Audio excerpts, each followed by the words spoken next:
Wild one in the Mourne Mountains. Visibility ain't too good. Might get lost.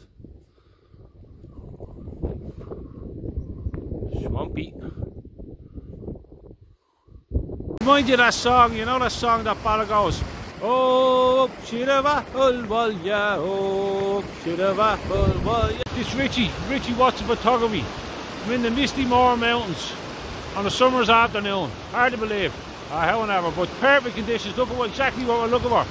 Flowing water, water's running wild in the Mourne Mountains. It's been wet down here the last few days. Exactly what we're looking for. Got to try and get some lovely flowing water shots to see how we go on. Alright, thanks for looking. Alright, good luck. Bye.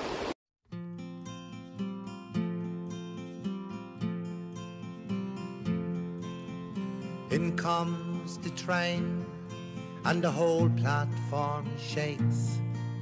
It stops with a shudder and a screaming of brakes. The parting has come and my weary soul aches. I'm leaving my Nancy O. Just finished doing the shooting down the streams down there. Perfect conditions, beautiful. People got some lovely shots. As you can see, look at the visibility. Practically in the clouds here. But what more do you want on a summer's afternoon, huh? Beautiful, huh? Lovely. Sheep of the mournes, man. Sheep of the mournes. Sheep of the mournes.